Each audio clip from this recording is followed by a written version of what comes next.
Morning. नए series की जो अगली दवा है उसकी बात करते हैं, वो है फॉस्फोरिक एसिड। तो एक केस मैं डिस्कस करूंगा डॉक्टर सीएम बोगर का, जब वो एक पेशेंट को देखने गए जिसको टाइफाइड फीवर हुआ था। तो टाइफाइड फीवर जैसे इस समय आज के समय में काफ़ी आसान है ठीक करना, कम से कम जान तो नहीं जाती है लेकिन आज से 100 साल पहले टाइफाइड फीवर एक काफ़ी ख़तरनाक टाइप की बीमारी मानी जाती थी और लोगों की जान काफ़ी जाने चली जाती थी। इसमें होम्योपैथी ने उस समय अपना काफ़ी नाम कमाया। तो डॉक्टर सीएम बोगर जब पेशेंट को देखने गए तो वो देखे कि मरीज कमरे में पड़ा हुआ है, बैठा हुआ, और दीवार की तरफ मुंह करके केवल दीवार को देखे जा रहा है। उसके फैमिली मेम्बर्स आसपास हैं, डॉक्टर भी गए हैं पास में, लेकिन वो उस पेशेंट ने डॉक्टर को नोटिस ही नहीं किया। ये क्या इनडिफरेंस। डॉक्टर सीएम बोगर उससे कोई सवाल किए ही नहीं, क्लिनिक आए और उन्होंने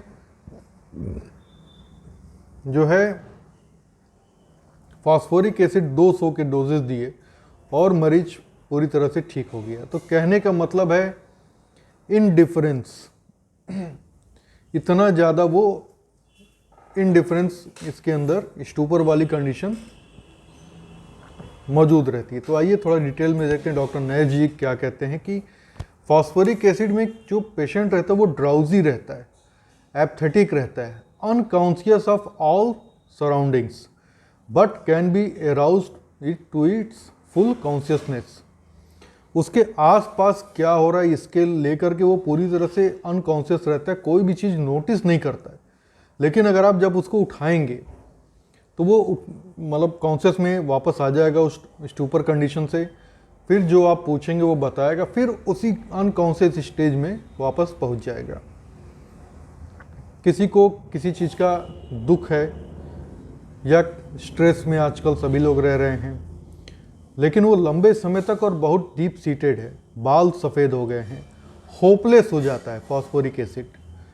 फॉस्फोरिक एसिड के जो कॉन्स्टिट्यूशन होता है, ख़ास तौर से जो यंग लड़के रहते हैं उनकी हाइट बहुत तेज़ी से बढ़ती है, बहुत तेज़ी से वो बड़े होते हैं, और तेज़ी से बड़े हो गए तो मेटाबॉलिज्म डिस्टर्ब हो जाएगा, तो उनके पैरों में एक अंगरन टाइप की दर्द बनी रहती है। अक्सर ऐसे बच्चे क्लिनिक में आते हैं, ये कंप्लेन करते हैं। फिजिकल और मेंटल वीकनेस बहुत ज़्यादा रहती है एसिड फॉस में। आपके प्रोस्टेटोयूरिया के लिए, नाइट पॉल्यूशन के लिए फॉस्फोरिक एसिड बहुत ही अच्छी दवा है।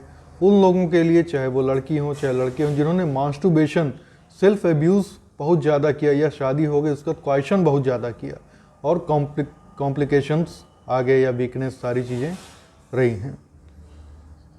लाइज लाइक ए लॉग, लकड़ी के लट्ठे की तरह ये मरीज पड़ा रहता है एक जगह, अनकॉन्शियस स्टूपिड स्लीप में, और उनको ये पता ही नहीं चलता कि उनके चारों तरफ क्या हो रहा है, ये उसको नोटिस ही नहीं करते। लेकिन जब आप उठाएंगे, ऐसे शेक करेंगे, तो वो अपने कॉन्शियस में वापस आ जाते हैं। तो ये है फॉस्फोरिक एसिड का किसी भी मरीज के सेंसोरियम पर इफेक्ट, बैड इफेक्ट। अब ये टोटल सराउंडिंग अनकॉन्शियसनेस या स्टूपर स्लीप, ये तो एक डीप सीटेड सेंसोरियल एक्शन है दवा का। इससे थोड़ा सा कम लेवल पर आए तो जैसे किसी का कोई फ्रेंड मर गया, कोई किसी लड़की से प्यार करता है और ब्रेकअप हो गया या वो मर गई, बिजनेस लॉस हो गया, पोजीशन लॉस हो गया, किसी भी तरीके की चीज़ जिसको वो ले करके अपने दिमाग में बहुत ही लंबे समय से स्ट्रेस पाले हुए, और इसके बाद वो बीमार पड़ता चला जा रहा है। इसमें अक्सर हम लोग शुरू में इग्नेशिया देते हैं। अगर इग्नेशिया काम नहीं करती है तो फिर आप एसिड फॉस दीजिए। एक दवा और है जिससे आप कंपेयर कर सकते हैं, वो है लैकेसिस, और जो इसका कैरेक्टरिस्टिक सिम्टम है स्ट्रेस में, मेंटल की बात करें तो स्टूपिफाइड विथ ग्रीफ। इस तरह के केसेस में बहुत लंबे समय तक सोचते रहना, लगातार स्ट्रेस में रहना, तो एक क्रशिंग पेन वर्टेक्स से फील होता है। जैसे लगता है कि बहुत ज़्यादा भारीपन है। तो भारीपन कोई अलग से बीमारी नहीं है, मरीज इतना ज़्यादा सोच रहा है कि शरीर का सारा खून तो दिमाग में ही पहुंच जा रहा है और वो भारीपन बना हुआ है। अब जो सेंसोरियल डिप्रेशन है, ये हम लोग अक्सर पाते हैं ओनानिज्म में, सेल्फ एब्यूज़ या एक्सेसिव सेक्सुअल इंडल्जेंस। इस कंडीशन में ये चीज़ ज़्यादा पाई जाती है। जो एसिड फॉस का पेशेंट होता है वो जल्दी बढ़ता है, लंबा होता है और मेंटली और फिजिकली बहुत ज़्यादा ओवर एग्जर्शन कर चुका होता है। अगर इसके कंपैरिजन में कैलकेरिया कार्प की बात करें तो कैलकेरिया कार्प का जो पेशेंट होता है जब मोटा होता है, मतलब हाइट कम रहेगी, जो अभी छोटा ही है लेकिन खूब मोटा सा है। तो इस तरह की चीज़ें कैलकेरिया कार्प और एसिड फॉस में डिफरेंशिएट करती हैं। एसिड फॉस आपकी रेमेडी है उन विद्यार्थियों के लिए जो अभी यंग हैं, स्कूल में पढ़ रहे हैं और हाइट काफ़ी बढ़ गई, लेकिन उनके सर में दर्द बना रहता है, पढ़ते हैं तो, नहीं पढ़ते हैं तो भी एक भारीपन और सर में दर्द बना रहता है। तो ऐसी कंडीशन में एसिड फॉस बहुत ज़्यादा इफेक्टिव है। अब डाइजेस्टिव सिस्टम की बात करें, सिस्टम की, तो पेट एकदम फूल जाता है, उसमें रम्बलिंग होता है, गर्गलिंग होता है, भड़बड़ भड़बड़ की आवाज़ आएगी, पेट से खूब आवाज़ आएगी और पानी की तरह से पेनलेस स्टूल होता है। जैसे नल खोल दिया जाए और भड़बड़ा कोई चीज़ गिरे, उसी तरह से एसिड फॉस में दर्द होता है, पेनलेस।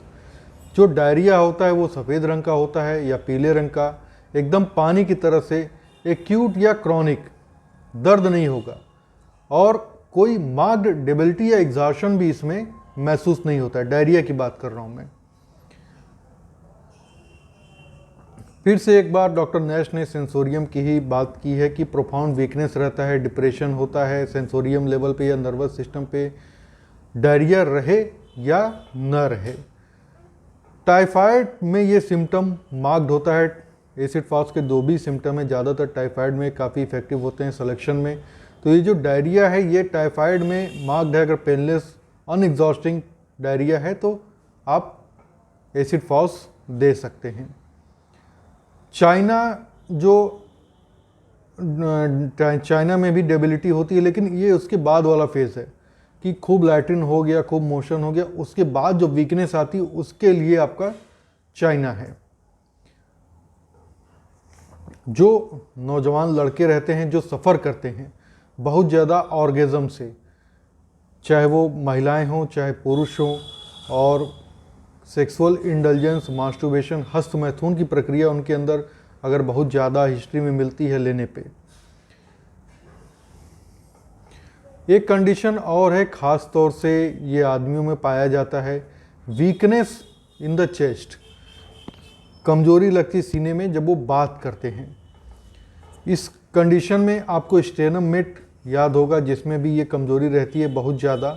ख़ास तौर से स्टेनम मेट आपका फीमेल कंडीशन में ज़्यादा इफेक्टिव है और फॉस्फोरिक एसिड आदमियों के लिए। एक दवा और है सल्फ़र, जो बाकी सिम्टम्स हैं सल्फ़र के वो इसको बाकी इन दो दवाओं से डिफरेंशिएट करने में मदद करेंगे। और अगर सही से डिफरेंशिएशन नहीं किया गया तो हम लोग कभी कभी रॉन्ग सिलेक्शन ऑफ मेडिसिन में भी जा सकते हैं।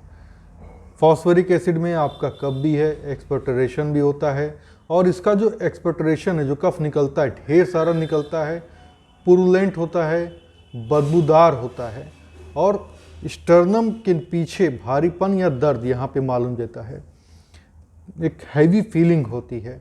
और जो कफ निकलता है फॉस्फोरिक एसिड का, उसका जो स्वाद होता है वो मीठापन लिए होता है। तो ये फॉस्फोरिक एसिड ओवरऑल है, लेकिन जो फर्स्ट इंप्रेशन डालता है वो है जनरल डिप्रेशन, क्रॉनिक केसेस में हेडेक रहेगा। और फॉस्फोरिक एसिड का जो सरदर्द होता है वो जैल्सीमियम की तरफ पेशाब करने से आराम मिल जाता है। और पेशाब में जब आप चेक करवाएंगे तो फॉस्फेट ज़्यादा मात्रा में पाया जाता है, जो कि इंडिकेशन करता है कि मरीज में नर्व वेस्टिंग हो रही है। तो ये थी आपकी phosphoric acid doctor E B Nash से। Thank you.